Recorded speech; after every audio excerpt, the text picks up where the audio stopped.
दोस्तों हमारे चैनल दर्पण ज्ञान सागर में आप सभी का स्वागत है। यदि आप हमारे चैनल पर नए हैं तो आप चैनल को सब्सक्राइब करें, लाइक करें, शेयर करें और घंटी अवश्य दबाएं। तो सभी भाइयों को जय श्री राधे, जय श्री कृष्णा। दोस्तों आज का प्रसंग बहुत ही मार्मिक एवं ज्ञानवर्धक है। दोस्तों आज का प्रसंग है कि पाप का बाप कौन होता है। तो दोस्तों वीडियो शुरू करने से पहले मेरा आपसे अनुरोध है, यदि आपने अभी तक हमारा चैनल सब्सक्राइब नहीं किया है तो आप चैनल को अभी सब्सक्राइब कर लें, क्योंकि आपका एक सब्सक्राइब हमारे लिए बहुत ही महत्व रखता है। तो आ जाइए दोस्तों प्रसंग की तरफ गौर करते हैं। देखिए दोस्तों, एक ब्राह्मण थे, बहुत ही विद्वान पुरुष थे। एक दिन उन ब्राह्मण से किसी ने एक प्रश्न पूछ लिया कि महाराज ये बताओ कि पाप का बाप कौन होता है। दोस्तों जब उन ब्राह्मण से ये प्रश्न पूछा गया कि पाप का बाप कौन होता है तो उन्होंने पुराणों के बहुत से पन्ने पलटे, कई तीर्थ स्थानों पर भी गए, बहुत जगह प्रयास किया, लेकिन उन ब्राह्मण को उस प्रश्न का उत्तर कहीं भी नहीं मिला जिससे कि उनका मन संतुष्ट हो सकता था। यानी पाप का बाप कौन होता है। अब तो दिन रात वो ब्राह्मण दोस्तों अपने मन में घूमते रहते थे, बहुत परेशान रहते थे, क्या करूं क्या न करूं, कैसे पता लगे कि पाप का बाप कौन होता है। ये तो मेरी विद्वता के खिलाफ बात जा रही है। जिस बच्चे ने मुझसे पूछा है मैं उसके सामने बहुत ही शर्मिंदा हूँ, क्योंकि मेरी पूजा विद्वानों में की जाती है तो मुझे कैसे भी करके इस बात का पता लगाना ही पड़ेगा कि आखिरकार पाप का बाप कौन होता है। तो दोस्तों एक दिन का जिक्र है कि वो ब्राह्मण एक जंगल से होकर के जा रहे थे। उनको बहुत थकान हो चुकी थी। उन्होंने विचार किया कि मुझे थोड़ा सा आराम कर लेना चाहिए। तो दोस्तों एक वृक्ष की छाया में बैठ गए। वहीं पास में दोस्तों एक वेश्या रहती थी जिसकी एक दासी भी थी। दोस्तों जैसे ही उस वेश्या की नज़र उन ब्राह्मण देवता पर पड़ती है तो वो वेश्या अपनी दासी से कहने लगी, देखो सामने जो पुरुष बैठा है वह रंग ढंग से तो ऐसा लगता है कि मानो कोई बहुत बड़ा विद्वान है, लेकिन लगता है ये किसी परेशानी में है। तुम जाओ इसके पास में और पता करके आओ आखिरकार इसकी समस्या क्या है।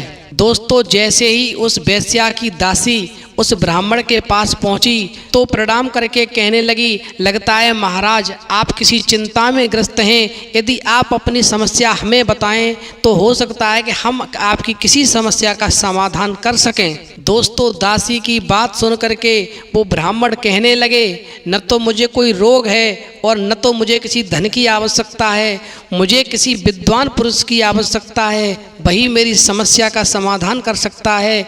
जो तुम्हारी स्वामिनी है वो मेरी समस्या का हल नहीं कर सकती। तुम जाकर के उनसे मना कर दो कि मैं खुद ही अपनी समस्या का समाधान कर लूँगा। दोस्तों जब वेश्या की दासी ने उन ब्राह्मण से ज़्यादा प्रार्थना की तो वो ब्राह्मण कहने लगे, मेरी एक समस्या है, मुझे एक प्रश्न का उत्तर चाहिए जो मुझे कहीं नहीं मिल पा रहा है, और मेरा प्रश्न है कि पाप का बाप कौन होता है।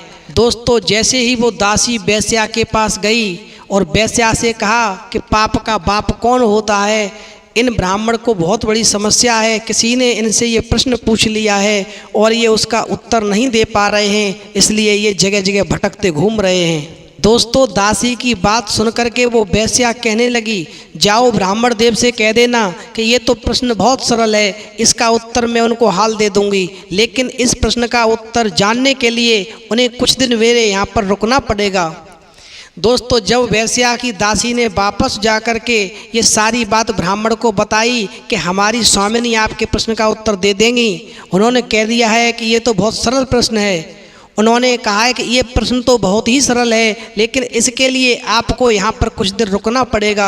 दोस्तों वो ब्राह्मण कहने लगे, ठीक है, मुझे उनकी शर्त मंजूर है, मैं यहाँ पर रुकने के लिए तैयार हूँ।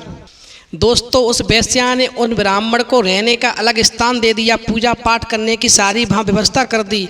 वो ब्राह्मण अपने हाथों से खाना बनाते, जल भरते और अपना पूजा पाठ करते और आराम से सो जाते। दोस्तों जब 2-4 रोज बीते तो वो वेश्या उन ब्राह्मण के पास गई और जाकर के कहने लगी, महाराज आप रोटी बनाते हैं तो आपको धुआं लगता होगा, आपको पसीना आता है, आप बहुत परेशान हो जाते हो, आप ब्राह्मण हो। मैं ये चाहती हूँ कि यदि आप मेरी प्रार्थना स्वीकार कर लें तो आपका भोजन मैं बना दिया करूँगी और बदले में आपको 10 मुद्राएं सोने की भी भेंट करूँगी। दोस्तों, उन ब्राह्मण देव ने उस वेश्या की बात को सुन करके पहले तो मना कर दिया कि नहीं, मैं तो अपना खाना स्वयं ही बनाऊँगा, मैं किसी के हाथ का बना हुआ खाना नहीं खाता। लेकिन दोस्तों, जब उसने ये कहा कि मैं आपको दक्षिणा के रूप में 10 सोने की मोहरें भी रोज दूंगी, तो दोस्तों उन ब्राह्मण देव के मन में लालच आ गया और वो कहने लगे, ठीक है, मैं तैयार हूँ, मुझे आपकी शर्त मंजूर है, आप मेरे लिए रोजाना खाना बना दिया करो और मैं बहुत ही प्रेम से उस खाने को खाऊंगा।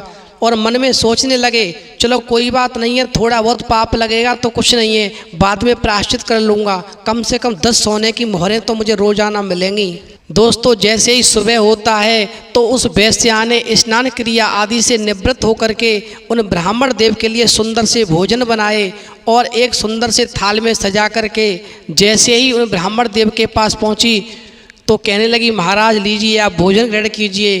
दोस्तों, वो सुंदर भोजन देख करके वो ब्राह्मण देवों ने जैसे ही अपने हाथ में थाल लिया और ले करके जैसे ही उसमें से एक कौर तोड़ करके और अपने मुंह की तरफ ले जाने का प्रयास किया, वैसे ही दोस्तों एकदम से उस वेश्या ने वो कौर हाथ में से ले लिया और वो थाली भी वहाँ से उठा करके दूसरे किनारे पर रख दी और कहने लगी वेश्या हाथ जोड़ करके, हे ब्राह्मण देव, मुझे क्षमा कर देना, मैं अपने हाथों से आपको भोजन खिलाना नहीं चाह रही थी, लेकिन मैं तो आपके प्रश्न का जवाब देना चाह रही थी।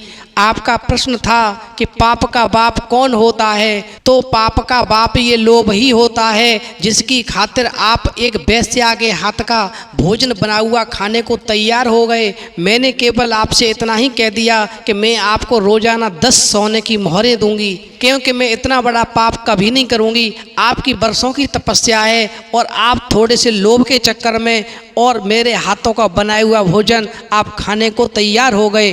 तो दोस्तों ध्यान रखना, ये लोभ ही पाप का बाप होता है। जो लोभ के चक्कर में फंस जाता है निश्चित ही उसका पतन हो जाता है। तो दोस्तों इस प्रसंग से हमें शिक्षा मिलती है कि पाप का बाप लोभ होता है। हमें कभी लोभ के चक्कर में नहीं फंसना चाहिए। जो लोभ के चक्कर में फंस जाते हैं निश्चित ही एक दिन उनका पतन हो जाता है। इसलिए ज़िंदगी सुकून से जिएं, शांति से जिएं, परमात्मा के चरणों में ध्यान लगाए रखें। तो दोस्तों यदि आपको हमारी वीडियो पसंद आई हो तो प्लीज़ हमारे चैनल को सब्सक्राइब करें, लाइक करें, शेयर करें, कमेंट करें। इस वीडियो में इतना ही, फिर मिलेंगे एक नई वीडियो में नए प्रसंग के साथ। तब तक के लिए जय श्री राधे, जय श्री कृष्णा।